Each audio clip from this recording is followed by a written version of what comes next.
Vaishnavebhyo Namo Namo. First of all, I would like to thank all those devotees who have worked very hard and who have directly and indirectly helped build this temple, wonderful Krishna Balaram temple, where we are sitting today. I also would like to thank the management here who have arranged this wonderful festival and thereby given everybody a chance to hear the wonderful pastimes, Prabhupada Katha and the history of Krishna Balaram temple. I joined ISKCON in 1975. The same year this temple was opened, just after the temple was opened in Bombay. And Haridas Prabhu, a Bengali devotee, he stays in Bombay. He preached to me, and at that time, fortunately for me, Srila Prabhupada was there in Bombay, and within few hours he shaped me up. And before he shaped me, the first foreigner I saw, the first foreigner devotee, Western devotee I saw, white skin, is Moksha Lakshmi Mataji, Brahmacharini she was. And of course Siddhar Swami, the temple president was Giriraj Brahmachari at that time. There was Jagat Purush and his wife Gandiva. There was Chitrakar and Vijeta and his wife, many other devotees like that. So they took me to Srila Prabhupada in the same afternoon. And in our first meeting, Srila Prabhupada asked me where I am from, what is my name, and then he said, Nitai Das was Srila Prabhupada's secretary and servant at that time. That was the time when Nitai Das relinquished his service as Srila Prabhupada's secretary, because Prabhupada wanted him to come to Vrindavan and start the Gurukul. So, and Harishauri Prabhu took over from him that service. So he turned to Nitai Prabhu, and Srila Prabhupada told him, he wanted to learn Bengali, so here you go. You teach him English and he can teach you Bengali. So then he told me, Srila Prabhupada told me, you go to Vrindavan with Nitai, and then I will come after some time and I will see you. Then I stayed there for some time, few days, and then with Nitai Prabhu I came to Vrindavan by train, and from Mathura came by Tanga, as usual, as we have heard. So after coming to Vrindavan, I was given the service. I was learning English from Nitai Prabhu in the guest house. He was teaching from Bhagavad Gita. I was his first student. And then slowly Radha Govinda Maharaj, now Maharaj, Radha Govinda, and Krishna Balaram Swami, now he is not with us anymore. So we, three of us, were a regular student who used to learn from him. And then Nitai Prabhu, it's unfortunate that he's not with us, but he helped all the devotees. He used to take parikrama parties, just like Dinabandhu Prabhu is doing nowadays.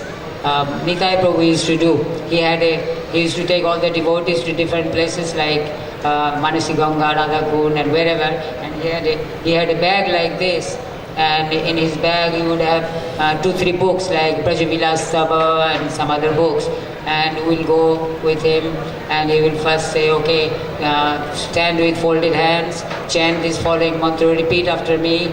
Then we chant the mantra, and then he will explain, about the place and importance, and then we'll come back. Like that, Nitai Prabhu helped. So my first service here was in the devotee kitchen. They put me in devotee kitchen under Dhirnayaka Prabhu, Dhirnayaka from England. So he was kitchen in charge. So I was working with him and doing this service. And also at that time there was a go-down under where we have Bhagavad Gita class nowadays. Just below that in the basement there was a go-down, and this go-down was, there was a devotee, Bengali devotee named Kamal Narayan Prabhu. He used to buy grocery, the things from the market for all the 3 kitchens, devotee kitchen, deity kitchen and Prabhupada's kitchen. So I used to look after that go down for some time. One day I went to see Srila Prabhupada in the afternoon, and then Akshayananda Prabhu Maharaj was the temple president. Bhagavad Ashray Prabhu was temple commander. Actually, there were 2-3 temple commanders at that time. There was Jatis Mara and Bhakti Brajendanandan Swami, and then Prasannatma was also here around, like that. So when Prabhupada heard I was looking after the go down, the first instruction he gave me, he said, everything belongs to Krishna, and you make sure that nothing is wasted, nothing goes bad. Before it goes bad, you should use it, utilize it, like that. And as I was doing this service, something happened one day. It was my fault. What happened, I locked the go down after giving the supplies to all the 3 kitchens, and then I went to the Krishna Balaram tree, where there are some berry trees, so I went there to eat berries, and then Arundhati Mataji, I think she's also here, Arundhati Mataji, Pradyumna Prabhu's wife, she was cooking for Srila Prabhupada, and she needed some things, some vegetables or grains for Prabhupada's kitchen. And she started to look for me and couldn't find anywhere. She was very angry. She complained to Bhagavad Ashray temple president commander, and then to Akshayananda Swami. Couldn't find me anywhere because I was out. Then when I came back, and of course, as usual, it was my fault. So they chastised me like anything. So that was one thing. And then when I came, the temple was completed, but still there was some construction was going on here and there. There's so many devotees, Saurabh, Gunarnava, thin Gunarnava, Brahmachari, and then the pathway around the temple, the parikrama path was still not concrete. There was only bricks laid all over the place. The Gurukul land was vacant land, a few trees in the middle, and we were staying in the Brahmachari ashram, which is the inner circle of the guest house. We were staying there, and the devotee kitchen was just at the bottom on the ground floor. And the prasad consisted of khichdi, and as usual, khichdi, sometimes watermelon, sometimes banana or something, and then for lunch at 1 o'clock, rice dal, sabji chapati, and then afternoon, like 5 o'clock, 4:30 or 5 o'clock, there was some soup. When I first saw this soup, some mixed vegetable, steamed boiled vegetable with nothing, some water and a little salt. And when I first saw, I thought, whoa, this is what I have to eat every day? And then they told me later on, no, this is for the sick devotees, those who are sick. They come in the afternoon and take boiled vegetables from the kitchen. And at night we had milk and Mahaprasad from the deities. After Sayanarati, from the deities we had Mahaprasad. So, like this, I got various opportunities to interact with Srila Prabhupada, to speak with him. One day, after Srila Prabhupada came back from Parikrama, from a morning walk, we greeted him in the front gate, and Prabhupada was coming with his shoes on. He came inside the temple with his shoes on, and there was no Mahaprasad stall, there was no book stall at that time. So Srila Prabhupada came all the way inside, past Mahaprasad stall, to the left hand side there is a room. So up to that point he came with his shoes on. Then he took off his shoes, and Akshayananda Swami was behind Srila Prabhupada, and I was behind Akshayananda Maharaj. So Akshayananda Maharaj told me, Bhumi, you take these shoes, Srila Prabhupada's shoes, go around the temple and keep them just outside Gaur-Nitai altar, so that after Prabhupada gives class and when he goes to his room, he can wear them. So like that I had good fortune of carrying Srila Prabhupada's shoes on my chest, on my head. And then I was initiated on 4th April 1976, the first anniversary on this day, Ram Navami day, first anniversary of the temple here. And there were so many devotees. Buddha Divaksa got initiated on that day, Radha Govinda Maharaj, Prem Pradai, and the devotee from Nepal. And there were about 60-65 devotees total. About 30 or 35 of them got second initiation. Like Ranjit Prabhu was here, I think he's here. Ranjit Prabhu got second initiation, Nagaraj Prabhu second initiation, and Shesha, Bhakti Vikas Swami, Purushotray Swami, Ilapati was Bhakti Vikas Swami, and then among Mandapa Prabhu, and among Matajis, as far as maybe Jagannatheshwari Mataji, Rasagya Mataji, Golokvasini Mataji. Later she got married to Sachidananda, one of the Bengali. Among the Bengali devotees here, I was there, and Sachidananda Prabhu, the famous Bengali singer, he used to sing very nicely, so much so that at one point Srila Prabhupada sent him to Bombay to record his songs with professional musician. So he was here, Prabhas was here, and Purnachand came later on, and of course Vibhu Chaitanya Prabhu, who can forget, he and his service. So that was first initiation. Vibhu Chaitanya was there on that, even he was cooking in the kitchen. He came out from the kitchen and took initiation and went back. So after that I went out with Loknath Swami, with him, and traveling Sankirtan part. Loknath Swami and Hangshaduta had a Nitai Gaur world traveling Sankirtan party with Sachidananda and like 15-16 devotees. So when we came back from touring 3-4 months, when we came back to Delhi, just in right time, for Srila Prabhupada was also there in Lajpat Nagar at that time. So we were headed by Loknath Swami. So Loknath Maharaj recommended my name for second initiation from Srila Prabhupada. So I got second initiation there, and some things happened on that day when Srila Prabhupada gave me the mantra. Same like him, he also comes from a Brahmin family. I also come from a Brahmin family. So Srila Prabhupada asked me to count. I already knew how to count, and I told Prabhupada that I got initiated. I was initiated at home. I got Brahmin thread. He said, "You got Gayatri Mantra?" I said, "Yeah, which one?" I told him the first one, the first Gayatri Mantra. He said, "No problem, I will give you more mantras." I used to chant only one, so I will give you more mantras. So now you are a double Brahmin. So devotees used to call me double Brahmin like that. And to give Guru Dakshina, I learned this from Vibhu Chaitanya Prabhu. When he took initiation, he gave 1 rupee coin, 1 rupee to Srila Prabhupada as Guru Dakshina. So I didn't give anything during first initiation, but I was always thinking to give something, but I had no money or nothing. And I asked Vibhu Chaitanya Prabhu, why 1 rupee? Why not 2 or 5? He said 1 rupee it's a token amount, but it's a symbol of complete surrender, because 1 rupee is equal to 16 annas. Just like Krishna has 16 attributes, or the moon has 16 digits, similarly 1 rupee means full surrender. So I gave him 1 rupee, means I completely surrendered to Srila Prabhupada. So in those days I had nothing to give. So what I collected 1 badge. In those days it was very fashion. Everybody had badges of Prabhupada, badges of Lord Chaitanya, badges of Krishna's face or Radharani's face or something like that.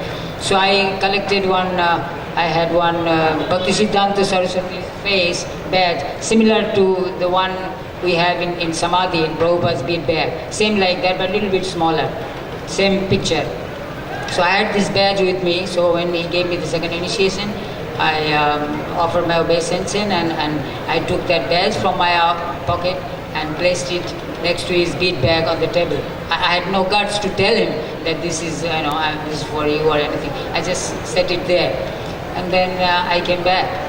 And then in the next morning, I was waiting in the next morning to see what Prabhupada's reaction.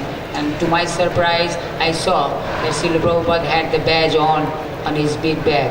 So even if the Guru Dakshina, or if you give something with love, and your spiritual master accepts it, reciprocates it, accepts it. I used to go to Srila Prabhupada's room here in Vrindavan every afternoon for darshan with Gopal Krishna Maharaj. I have to thank him because he took me to Srila Prabhupada many times, because it's not so easy to go to Srila Prabhupada like that. So he used to take me, I used to go and chant Gita Gan. Srila Prabhupada wrote a songbook, Bhagavad Gita, in the form of poem.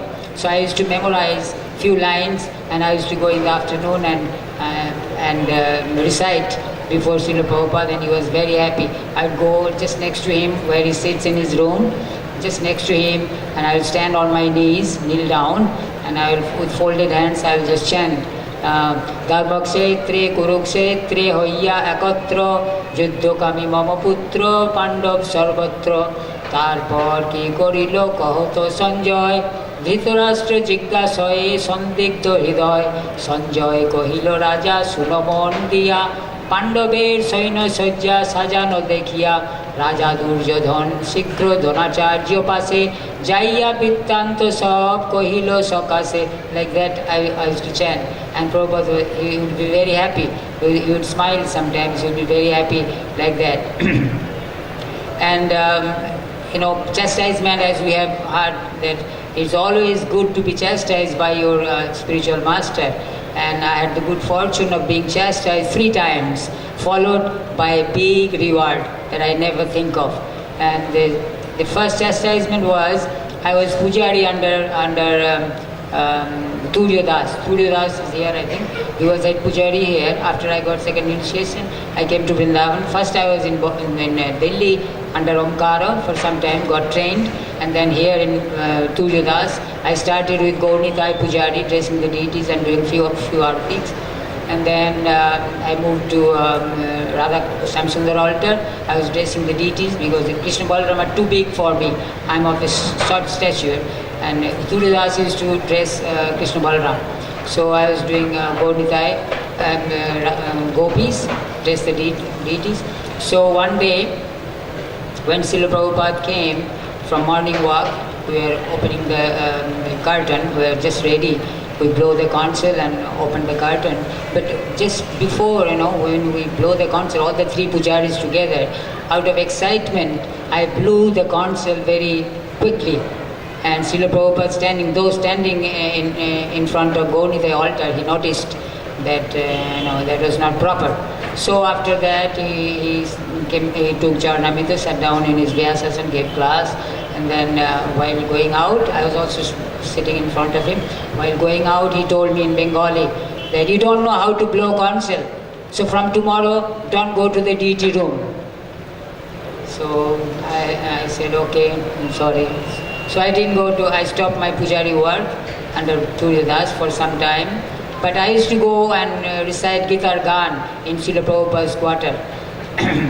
Another time, the very next day, I thought, because devotees always tell me that you have displeased your Guru Maharaj, now you will go to hell, and they are scaring me like that. So just to make it up, I thought maybe I will do some other service, Srila Prabhupada will be pleased. So I wanted to give Charanamrita to Srila Prabhupada. So next day, after when Srila Prabhupada took darshan of Radha Shamsundar, and I was there to give Charanamrita. So I gave Charanamrita to Srila Prabhupada. Again, I made a mistake. Instead of giving 1 or 2 drops or few drops, I gave a whole spoonful of Charanamrita in his hand, in his palm, so much so that it spilled over between his fingers and dropped on the floor. He gave me such a look, and he said, he don't know how to give Charanamrita either. So that was another chastisement. And then one day, when Srila Prabhupada came back from morning walk, and he was standing in front of Gaurnitai, I was behind him, and he offered obeisances, full flat obeisances. I was right behind Srila Prabhupada. I also offered my obeisances by falling flat in such a way that the 2 palms, my 2 hands, touched the bottom of Srila Prabhupada's 2 lotus feet. He didn't like it. He got up and he said, don't do that again. So there was another chastisement. And then all this happened in the afternoon. I used to go and see Srila Prabhupada. One day, all of a sudden, Srila Prabhupada said to me that, can you translate something? I said, I have no idea, I have no knowledge of translating. He said, no, but you try, you show me every day. He handed me one Ishopanishad, English Ishopanishad, and a copy of BTG, volume 10, with the front picture, front page, the Jagannath Rath Yatra card. So he gave those two books to me and he said, you translate every day whatever you can, and he show it to me every afternoon. So I used to go with Gopal Krishna Maharaj and show it to him, to Prabhupada every afternoon. He would make corrections, and that way, he told Gopal Krishna Maharaj that give him whatever facility he need and let him do this service. Before I could, I come from a remote village and I studied in a Bengali medium school. I had no knowledge of English, but of course I learned something from Nitai Prabhu. Srila Prabhupada's original order from Bombay, and that's how I was able to translate many books now, over 50 books by now, including Chaitanya Bhagavat, 7th volume. So on that day, after he told like that, he said, anything else? Just before I left his room, he said, anything else? So I thought, anything else? I said, Srila Prabhupada, you have stopped my service. I couldn't blow the console, so since then I am not doing my deity worship. I am attached to deity worship. Can I resume my duty in the deity kitchen? And Srila Prabhupada said, did you learn how to blow console properly? I said, yes, Prabhupada, I did. I said, okay, but one thing, but before you start, I would like to test. So tomorrow morning you do Guru Puja, and I want to check. So fortunately for me, he said this in front of Gopal Krishna Maharaj and Akshayananda Swami. So in the next morning, during Guru Puja, there are big devotees, 12 words like Guru Kripa, Ansuduta, and Akshayananda. There are so many of them, Tripurari, Jagat Guru, Panchadravida, so many of them. So I had no chance to offer Guru Puja, but Gopal Krishna Maharaj and Akshayananda Swami intervened and said, no, let him do the Guru Puja, because Srila Prabhupada had asked him. So I offered the Guru Puja, and Srila Prabhupada would look at the devotees, and sometimes he would look at me. I became very nervous, but somehow I did the Guru Puja, and after the class, Srila Prabhupada said, okay, now you can resume your duty in the deity kitchen, in the deity room. So in that way, I got this opportunity to offer Guru Puja directly to Srila Prabhupada. Otherwise, had he not chastised me, I would have never ever got an opportunity to offer Guru Puja to Srila Prabhupada. I had no chance. So like that, I think I'm taking too much time. There are other speakers. There's just one more incident in Delhi. I was staying in Delhi at that time. I was happy. All of you know that Srila Prabhupada left this world on 14th November 1977, and I was instrumental in spreading the news of Srila Prabhupada's disappearance all over the world. And I'll tell you briefly how. At the time I was head pujari in New Delhi, and on that fateful evening at about 7:40, we got a phone call. Bhagavad Ashraya was temple president there after Tejas, and we got a phone call that Srila Prabhupada has left his body. So Bhagavad Ashraya Prabhu called everybody and said, get ready, we have to go to Vrindavan immediately. But I was in a dilemma because I was head pujari, but still I thought I will go to Vrindavan to see my Guru Maharaj for the last time. So what I did, I went to the kitchen, deity kitchen. There was a basket of fruit. I took it and set it in front of the deities, Radha Parthasarathi, and a jug of water. And I kept and I prayed to Radha Parthasarathi that I am going to see my Guru Maharaj for the last and final time. I will come back tomorrow. Please excuse me, like that. So I paid my obeisances and came out. And just then there was Bhagavad Ashraya Prabhu. He said, where are you going? I said, I am going to Vrindavan. He said, no, you are not going anywhere. You are staying here. You can't leave the deities. You are the head pujari, you can't leave. I said, but I want to see my Guru Maharaj. I will take the risk and offense. And he said, no, you cannot go. So as we were we were arguing like this, another phone call came from Vrindavan.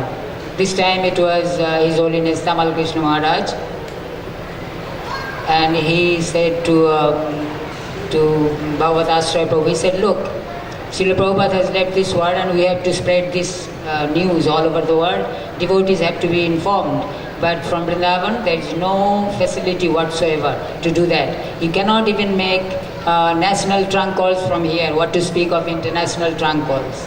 So you leave one devotee, you keep one devotee in Delhi and let him do this important service. He should take phone numbers from BTG and call as many temples as possible and give this message. And the message was, Srila Prabhupada has left this world and he has said that if any devotee from any parts of the world wants to come for his Samadhi ceremony, should be allowed to come. You know, the temple president should help them for the flight or whatever. So that was the message. So then Bhagavad Ashraya turned to me, see, I told you, you can't go. I said, why me? There are 8 other devotees. He said, no, you stay here, you speak Hindi, you have to book all these calls, and you stay here, you are Pujari. So they boarded a minibus and left in front of my eyes. All the devotees left for Vrindavan. I was all alone by myself in Lajpat Nagar temple. Of course, Radha Partha Sarati were there. I finished the last Arati, and then I sat down with the telephone, BTG, and I started calling. In those days you cannot directly call like mobile nowadays. You have to book call. There are 3 kinds of calls: ordinary, urgent, and lightning. Each one is 10 times costlier than the other. So I booked urgent calls to Los Angeles and New York, many temples in America and Australia, London. I called London. I spoke to Rameswar Swami in Los Angeles. He was president that time. This was confirmed later on that Brahmananda Prabhu, when I told this story to Brahmananda Prabhu, and he said, yeah, I got that news from Rameshwar. So anyway, the whole night I was calling and I gave this news to all over the world, spread this news, and in India also all the temples, but America was the first country to know, because when I started calling it was 10 o'clock at night, which is daytime in America, so I got through immediately. But in Indian temples, the telephone is usually in the president's office, so I had to call them next morning to inform. But anyway, now this opportunity, I must thank His Holiness Tamal Krishna Maharaj and Bhagavad Ashraya Prabhu for allowing me to do this service. I feel sad that I couldn't come. I was in Delhi 2.5 or 3 hours away from here, but I don't regret, as I take this as my last and final service to Srila Prabhupada. Srila Prabhupada ki